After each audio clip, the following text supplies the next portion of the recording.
नमस्कारः, स्वागतम।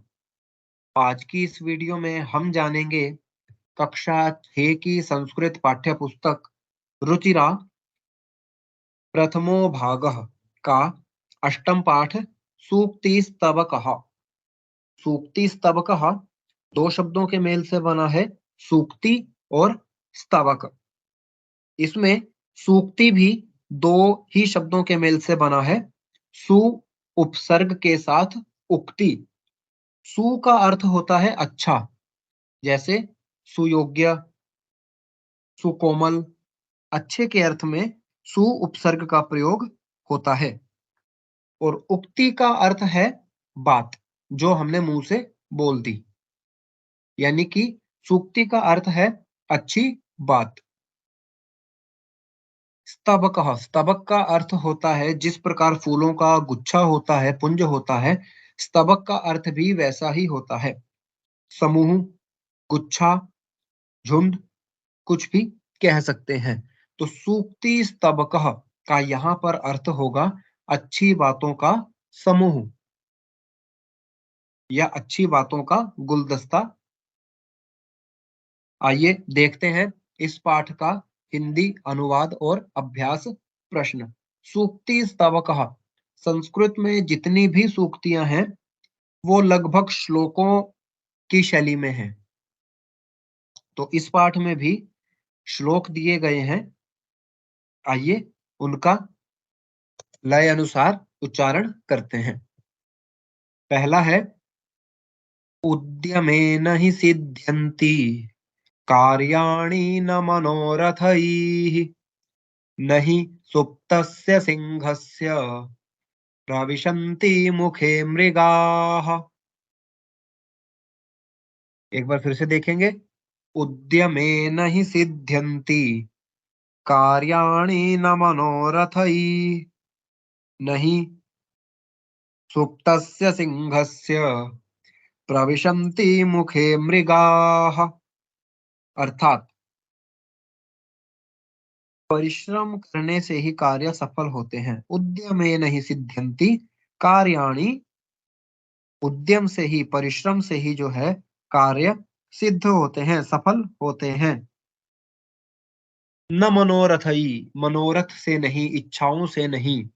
जैसे नहीं सुप्तस्य सिंहस्य, एक सोए हुए शेर के मुंह में, प्रविशन्ति मुखे मृगाः, उसके मुख में जो है वो मृग, हिरण अपने आप प्रवेश नहीं करता। जिस प्रकार एक सोए हुए शेर के मुंह में हिरण अपने आप प्रवेश नहीं करता, उसी तरह मनुष्य के जो काम है वो भी केवल इच्छा करने से, सोचने मात्र से नहीं होते, उसके लिए परिश्रम करना पड़ता है। अगला श्लोक देखेंगे। पुस्तके पठितः पाठ जीवने नैव साधितः किं भवेत्तेन पाठेन जीवने यो न सार्थकः। एक बार फिर से देखेंगे। पुस्तके पठितः पाठः जीवने नैव साधितः किं भवेत्तेन पाठेन जीवने यो न सार्थकः। अर्थात पुस्तके पठितः पाठः, पुस्तकों में पढ़ा गया पाठ, हमने जो कुछ भी पुस्तकों से, किताबों से सीखा है, जीवने नैव साधितः, लेकिन उसे अपने जीवन में लागू नहीं किया है, साधा नहीं है, अपनाया नहीं है, तो किम भवेत तेन पाठेन, तो ऐसे पाठ से, ऐसे सीखने से क्या लाभ। जीवन योनः सार्थकः, जो जीवन में सार्थक ही नहीं है, जिसका जीवन में लाभ ही न लिया जा सके। अर्थात हम जो कुछ भी किताबों से सीखते हैं उसे अपने जीवन में साधना चाहिए और उसका उपयोग अपने जीवन को अच्छा बनाने के लिए करना चाहिए। तीसरा श्लोक। प्रिय वाक्य प्रदानेन सर्वे तुष्यन्ति मानवाः तस्मात् प्रियं हि वक्तव्यं वचने का दरिद्रता। एक बार फिर से देखेंगे। प्रिय वाक्य प्रदानेन सर्वे तुष्यन्ति मानवाः तस्मात् प्रियम हि वक्तव्यम वचने का दरिद्रता। यहाँ पर कुछ पुस्तकों में पहली पंक्ति में जो अंतिम पद है मानवाह, उसके स्थान पर जंतवः दिया हुआ है, तो उसे देखकर परेशान नहीं होना है। मानवः का अर्थ है मानव और जंतवः का अर्थ है सभी जीव। जितने भी जीवित प्राणी इस संसार में है उन सभी की बात हो रही है। जंतवः और मानवः में केवल इतना ही भेद है। क्या कहता है? प्रिय वाक्य प्रदानेन, प्रिय वाक्य बोलने से, सर्वे तुष्यन्ति मानवः, सभी मनुष्य प्रिय वचन कहे जाने से, मीठी बातें किए जाने से प्रसन्न हो जाते हैं। तस्मात् प्रियम ही वक्तव्यम, इसी कारण हमें प्रिय ही बोलना चाहिए, मधुर वचन ही बोलना चाहिए। वचने का दरिद्रता, क्योंकि वाणी के उपयोग में कंजूसी क्यों की जाए, अर्थात उदार होकर अधिकाधिक मधुर वाणी का प्रयोग करना चाहिए। वचनों के विषय में दरिद्रता कंजूसी नहीं करनी चाहिए, क्योंकि वचन ही है जिनका प्रयोग करने से वो कम नहीं होते, खत्म नहीं होते। इसलिए इनमें कंजूसी किए बिना अच्छे वचनों का, मीठी वाणी का उपयोग करना चाहिए। अगला श्लोक देखते हैं। गच्छन् पिपीलिको याति योजनानां शतान्यपि अगच्छन् वैनतेयोऽपि पदमेकं न गच्छति। गच्छन् पिपीलिको याति योजनानां शतान्यपि अगच्छन् वैनतेयोऽपि पदमेकं न गच्छति। क्या कहता है? गच्छन् पिपीलिको याति, चलती हुई चींटी, पिपीलिका चींटी को कहते हैं, चलती हुई चींटी योजनानां शतान्यपि याति, सैकड़ों योजन की दूरी तक चली जाती है। यदि एक चींटी चल रही है तो वो चलते चलते बहुत दूर तक चली जाती है। किंतु अगच्छन वैनतेयोपि, लेकिन न चलता हुआ गरुड़ भी, वैनतेय गरुड़ को कहते हैं, लेकिन न चलता हुआ गरुड़ भी पदम एकन न गच्छति, एक कदम भी नहीं जाता, अर्थात आगे नहीं बढ़ता। श्लोक के कहने का भाव यह है कि एक छोटी सी चींटी भी यदि प्रयास करे तो बहुत लंबी दूरी तक जा सकती है, जबकि एक बहुत आकार में बड़ा गरुड़ भी यदि प्रयास ना करे तो वो एक कदम भी अपने स्थान से आगे नहीं बढ़ता। यानी कि प्रयास करने से ही कार्य सिद्ध होते हैं, अन्यथा नहीं होते। अंतिम श्लोक है इस पाठ का। काकः कृष्णः पिकः कृष्णः को भेदः पिक काकयोः वसन्तसमये प्राप्ते काकः काकः पिकः पिकः। फिर से देखेंगे। काकः कृष्णः पिकः कृष्णः को भेद पिक काकयोः वसन्तसमये प्राप्ते काकः काकः पिकः पिकः। अर्थात क्या कहना चाहता है? कौवा काला होता है और कोयल भी काली होती है। को भेद पिक काकयो, तो कौवे और कोयल में क्या अंतर है, क्या भेद है? वसंत समये प्राप्ते, वसंत काल के आने पर, वसंत समय आने पर, काकह काकह पिकह पिकह, यानी कि कौवा कौवा हो जाता है और कोयल कोयल। अर्थात वसंत समय आने पर यह बात स्पष्ट हो जाती है कि कौन कौवा है और कौन कोयल, क्योंकि इस श्लोक का भाव यह है कि बाहरी आकार के आधार पर आंतरिक गुणों का अनुमान नहीं लगाया जा सकता। हमने बहुत बार ऐसा सुना है कि किसी पुस्तक को बाहर से देखकर उसके बारे में विचार नहीं बनाना चाहिए। ये श्लोक बिल्कुल उसी आधार पर है कि कौवा भी काला है और कोयल भी काली है, केवल उनके बाहरी आकार या रंग को देखकर उनके गुणों का अनुमान नहीं लगाया जा सकता। किंतु समय आने पर आंतरिक गुण भी प्रकट हो जाते हैं। जैसे ही वसंत समय आता है और कोयल अपनी मधुर आवाज से गाना शुरू करती है तो अपने आप स्पष्ट हो जाता है कि कौवा कौन है और कोयल कौन है। आइए, ये था इस पाठ का अनुवाद। आपने सभी श्लोकों को सस्वर कंठस्थ करना है और इनके अर्थों को भी अपने जीवन में उतारना है, अपने व्यवहार में इन्हें लाना है। अब पाठ का शब्दार्थ देखेंगे और उसके बाद पाठ के प्रश्न उत्तर। शब्दार्थ देखेंगे। उद्यम परिश्रम, मनोरथ मन की इच्छा, सिंह शेर, मृग हिरण, दरिद्रता दीनता, कृपणता या कंजूसी, प्रिय वाक्य प्रदानेन, प्रिय मीठा वाक्य वचन प्रदानेन बोलने से, तुष्यन्ति संतुष्ट होना या प्रसन्न होना, मानवाः मनुष्य, तस्मात् इसलिए, वक्तव्यम बोलना चाहिए, वचने वचनों में बोलने में, साधितः उपयोग किया गया, भवेत होना चाहिए, सार्थक अर्थपूर्ण, काकः कौवा, कृष्णः काला, पिकः कोयल, पिक काकयोः कोयल और कोए में यहाँ पर द्विवचन का प्रयोग किया गया है। प्राप्ते आने पर, प्राप्त होने पर, गच्छन जाता हुआ या चलता हुआ, पिपीलकः नर चींटी, याति जाता है, योजनानाम मतलब योजन पुराने समय में दूरी को मापने की एक इकाई थी, जैसे आज के समय में मीटर और किलोमीटर में नापते हैं, तो उसी तरह एक योजन में 4 कोस होते हैं और लगभग 12 किलोमीटर।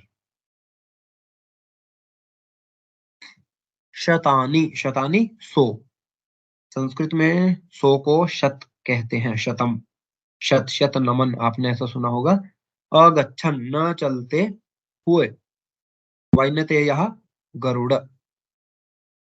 आइए, ये थे पाठ के शब्दार्थ। अब पाठ का देखते हैं अभ्यास। पहला क्या है? सर्वान श्लोकान सस्वरम गायत, सभी श्लोकों को सस्वर गाइए। तो जैसा हमने अनुवाद करते समय इनका लय के साथ उच्चारण किया था, वैसा ही अभ्यास करना है।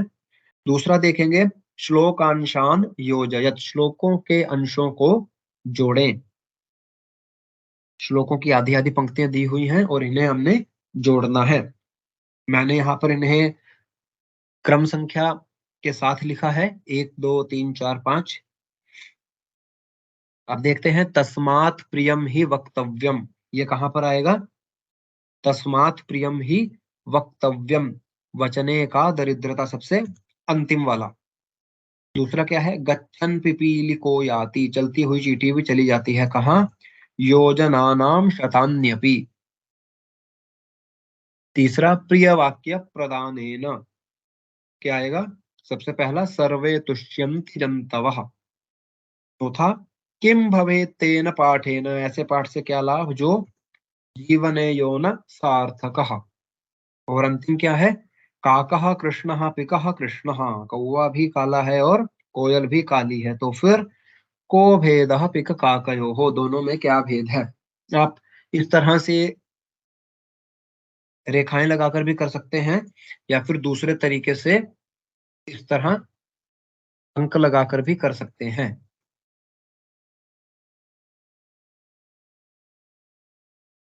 अगला प्रश्न देखेंगे, प्रश्नानाम उत्तराणि लिखत, प्रश्नों के उत्तर लिखिए। अब यहाँ पर इसने ऐसा नहीं कहा है कि एक पद में लिखना है, यद्यपि नहीं कहा है, ऐसा कोई निर्देश प्रश्न में नहीं आता है, तब हमें पूर्ण वाक्य में ही उत्तर देना है। सर्वे जंतवः केन तुष्यन्ति, सर्वे जंतवः प्रिय वाक्येन या प्रिय वाक्य प्रदानेन तुष्यन्ति। देखिए यहाँ पर प्रश्न में जंतवः पद आया है, जो मैंने आपको बताया था कि पुस्तक में श्लोक में कहीं जगह पर जंतवः लिखा है, कहीं जगह पर मानवाः। तो यहाँ पर प्रश्न से इन्होंने जंतवः पूछा है, भ्रमित नहीं होना है। दूसरा, टिक काकयोः भेदः कदा भवति, कोयल और कौवे में भेद कब होता है? पिक काकयोः भेदः कदा भवति, वसंत समये, वसंत समय में पिक काकयोः भेदः भवति, कौवे और कोयल में भेद होता है। कह गच्छन योजनानाम शतान्यपि याति, कौन जाता हुआ 100 योजन तक भी चला जाता है? कौन? पिपीलकः गच्छन योजनानाम शतान्यपि याति, पिपीलकः विसर्ग आएंगे क्योंकि ये पुल्लिंग है। अस्माभिः किं वक्तव्यम, हमें क्या बोलना चाहिए। अस्माभिः प्रियम वक्तव्यम, हमें प्यारा बोलना चाहिए। ये थे इसके प्रश्न उत्तर। अगला प्रश्न देखेंगे। उचित कथनानां समक्षम आम, अनुचित कथनानां समक्षम न इति लिखत। उचित के सामने आम और अनुचित के सामने न लिखना है। काकः कृष्णः न भवति, कौवा काला नहीं होता। ये सही है? नहीं है, न। अस्माभिः प्रियम वक्तव्यम, हमें प्रिय बोलना चाहिए, आम। वसंत समये पिककाकयोः भेदः भवति, आम। वैनतेयः पशुः अस्ति, इसे ध्यान से समझिए। वैनतेयः मैंने बताया था गरुड़ को कहते हैं, गरुड़, और गरुड़ पशु है, ऐसा नहीं है। गरुड़ जो है वो पक्षी का नाम है, तो गरुड़ पशु नहीं है, इसलिए ये वाक्य गलत होगा। वचने दरिद्रता न कर्तव्य, दरिद्रता कंजूसी न कर्तव्य, नहीं करनी चाहिए, आम। ये वाक्य सही है। इस तरह से वाक्यों को समझकर आप हाँ या ना उत्तर दे सकते हैं। अगला प्रश्न। मंजुषातः समानार्थकानि पदानि चित्वा लिखत, मंजुषा से समानार्थक पदों को चुनकर लिखना है। समानार्थक पदों में वही विभक्ति होती है जो पूछे गए प्रश्न में दी गई है, जैसे वचने, वचन, कथने, वैनतेयः, गरुड़ः, पुस्तके, ग्रंथे, उद्यमेन परिश्रमेण, पिकः, कोकिलः।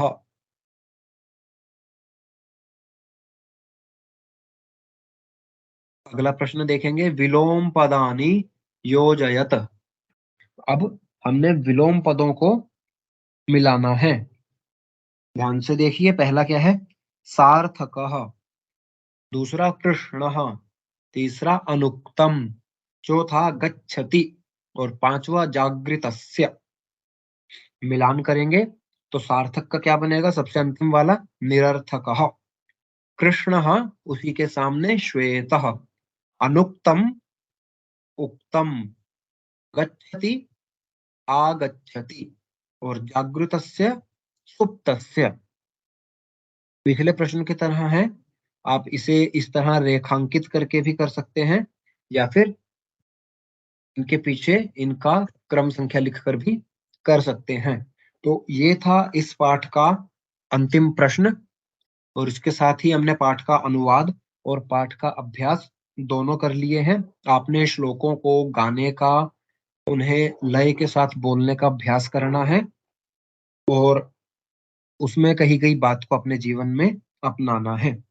तब तक के लिए धन्यवाद।